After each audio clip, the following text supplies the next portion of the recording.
পাকিস্তানের সাবেক প্রধানমন্ত্রী এবং তেহরিকি ইনসাফ দলের প্রতিষ্ঠাতা ইমরান খান আগামী 11 জুন আল কাদির ট্রাস্ট দুর্নীতি মামলায় জামিন পেতে পারেন, এমনটাই দাবি করেছেন পিটিআইয়ের প্রধান নেতা গওহর আলী খান।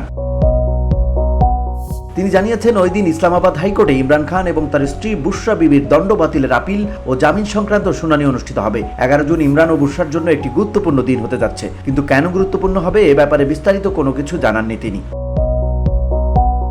এর আগে দেশটির হাইকোর্টে মামলার শুনানির তারিখ পিছিয়ে 11 জুন নির্ধারন করে। দেশটির জাতীয় অ্যাকাউন্টেবিলিটি ব্যুরো তাদের যুক্তিতর্ক প্রস্তুতের জন্য আরও সময় চাইলে আদালত শুনানির জন্য 11 জুনকে নির্ধারণ করে।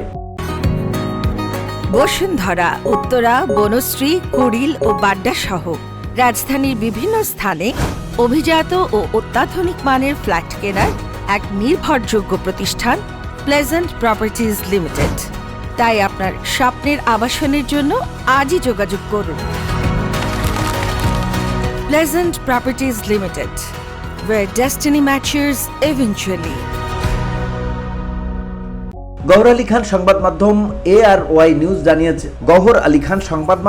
ARY নিউজকে জানিয়েছেন, অন্যান্য বিরোধী দলের সঙ্গে তারা একটি আন্দোলন শুরু করবেন, যেটি নেতৃত্ব দেবেন ইমরান খান নিজে। পাকিস্তানের খাইবার পাখতুনখাওয়া প্রদেশের মুখ্যমন্ত্রী আলী আমিন গান্দাপুর গত সপ্তাহে জানিয়েছিলেন, ইমরান খানের মুক্তির জন্য ঈদুল আজহার পর তারা দেশব্যাপী আন্দোলন শুরু করবেন।